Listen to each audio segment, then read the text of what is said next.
Hello everyone, welcome to MedDevice. In this video, we're gonna be looking at the oxygen hemoglobin dissociation curve. So let's start. So I have divided this topic into two videos. This is the first video where I'm going to talk about the hemoglobin saturation, partial pressure, normal OHDC, the concept of positive cooperativity, and P50.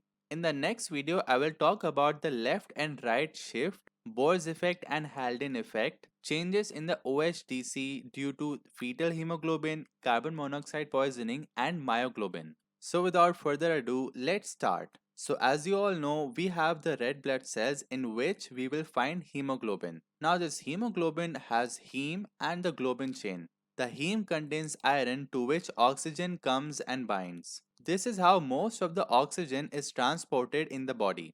Now, each molecule of hemoglobin can bind up to 4 molecules of oxygen. So, if this is the hemoglobin molecule, if one oxygen will come and bind, we will say that the hemoglobin is 25% saturated. If two oxygen molecules will bind, it will be 50% saturated. If three, it will be 75%. And if all the binding sites are occupied, we will say that the hemoglobin is 100% saturated. Now, what exactly determines the saturation of hemoglobin? It is mostly the partial pressure of oxygen which is going to determine this. So, what do I mean by this? So, if the partial pressure of oxygen is more in an area, the saturation is also going to be high. And on the other hand, if the partial pressure is low, the saturation is also going to be low. To better understand this, let's say you have two chambers in which you have hemoglobin molecules. Now, in the first chamber, you have a lot of oxygen, so we can say that the partial pressure of oxygen is high. Due to this, the binding sites of all the hemoglobin molecules are going to be occupied by oxygen, and so we will say that the hemoglobin is more saturated. In another case, let's say that there isn't a lot of oxygen. So here the partial pressure of oxygen is low, and due to this, the hemoglobin will be less saturated. I hope you understood this part. Now, the relationship of saturation of hemoglobin and the partial pressure of oxygen is not exactly linear. Meaning, if you go on increasing the partial pressure of oxygen, the saturation does not proportionally increase. Now, if it is not linear, what is it exactly then? So finally, let's see the curve. So this is the famous OHDC or oxygen hemoglobin dissociation curve. So what do we see here? So this curve tells us about the percent saturation of hemoglobin in relation to the partial pressure of oxygen. And this curve is sigmoid in shape. It is not linear. Now why exactly isn't this linear? To understand this, first we need to know about P50. So what exactly is P50? So it is the partial pressure of oxygen at which hemoglobin is 50% saturated. So meaning out of the 4 binding sites, 2 sites are occupied in all of the hemoglobin. The partial pressure at which that happens is the P50. Normally this ranges anywhere between 23 mmHg to 26 mmHg. So now the question comes, why isn't this curve linear? Why is it S-shaped? This is because of the concept of positive cooperativity. So what this exactly means is that when one oxygen molecule binds to the hemoglobin, it makes it easier for other oxygen molecules to bind as well. Let's try to understand this with an example. So let's say you have a boring class and you're not very interested in going. But before skipping the class, you thought to yourself, let me just peek into the classroom to see who all are sitting. So you saw that your crush is sitting in the class. So then you thought to yourself, okay, yeah, maybe I will go to the class. But you looked closely and saw that even your second crush is sitting in the class. Then you thought to yourself, yeah, I am probably going to attend this class. And just when you were about to enter the class, you saw that even your third crush is sitting in the class. And then you thought to yourself, of course, I'm going to attend this class. So it is something similar to this concept. Whenever one oxygen molecule binds to the hemoglobin, it increases the affinity for other oxygen molecules to bind as well. So the other oxygen molecules will easily bind to the hemoglobin. So according to this, the fourth oxygen molecule will find it easiest to bind to the hemoglobin because there are already 3 oxygen molecules sitting on the hemoglobin. But the first oxygen molecule finds it the hardest to bind, very similar to when you have to go to a boring class and none of your crushes are in the class.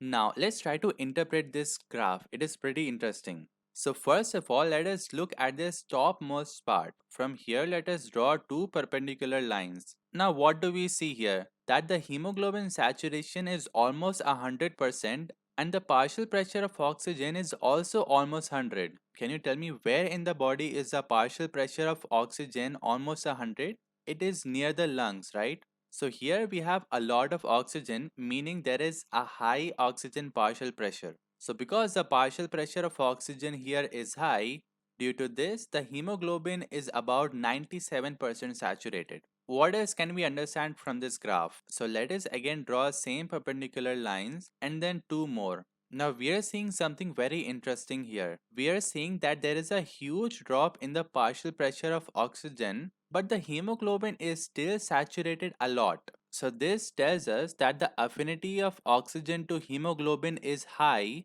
when the partial pressure of oxygen is high. So as you can see, if the partial pressure is in the high range, meaning somewhere between 60 to 100, at this high partial pressure, the hemoglobin does not easily give away the oxygen molecules. So the takeaway message is that at high partial pressures, the affinity of oxygen to bind to hemoglobin is also high. Now what happens around the muscles or the tissues? So here, as you know, the oxygen content is low and the carbon dioxide content is high. In fact, the partial pressure of oxygen around muscles is around 40 mmHg. Now we saw in the start that if the partial pressure of oxygen in an area is low, the oxygen will not remain bound to the hemoglobin. And this is what exactly happens here. The oxygen around the tissues will unload and will go to the tissues. And this is exactly what we want, right? We want that the oxygen which is attached to the hemoglobin is released from the hemoglobin and goes to the tissues. Now, since the partial pressure of oxygen around the muscles is around 40 mmHg,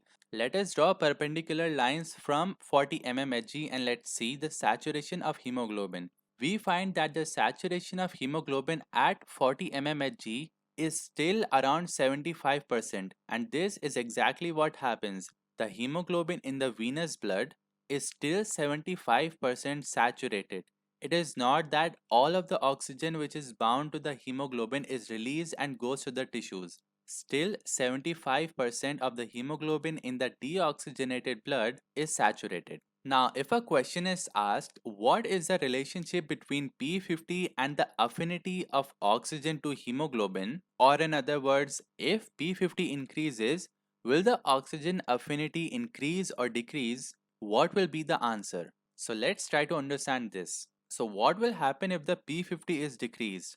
Let's see. So P50 was when 50% of the hemoglobin is still saturated. So let us draw a long line from the 50% saturation point. Now we are given a scenario where the P50 is decreased. So let's say that the P50 is somewhere here, around 15. So let us go step by step and see what changes will happen. So if the P50 is now decreased from 25 to 15, this means that even if little pressure is given, the oxygen will go and bind to 50% of the hemoglobin.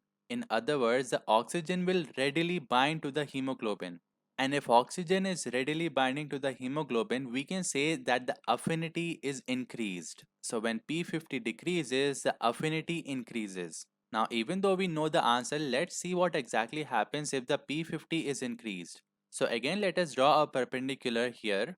And let's say that the P50 increased from somewhere around 25 to 55. This means that we have to give a lot of pressure so that 50% of the hemoglobin gets saturated. This means that the oxygen is not readily binding with the hemoglobin or the affinity is decreased. So if the P50 increases, the affinity decreases. Let's sum up this entire video in a short animation. So here we have the lungs where we have a lot of oxygen and the partial pressure of oxygen is around 100. Here we have the muscles where the partial pressure of oxygen is around 40. Now as you know, the oxygen transport takes place here. So hemoglobin will come, and since the partial pressure of oxygen around the lungs is high, all of the binding sites of the hemoglobin will be occupied. This hemoglobin in the arterial blood will go to the tissues and will give out its oxygen. This hemoglobin is now around 75% saturated and will come back in the venous blood to the lungs where it will again be 100% saturated. That's it for this video. If you have any doubts, so please leave them in the comments or you can message me on Instagram anytime. The link to my Instagram is in the description. Thank you.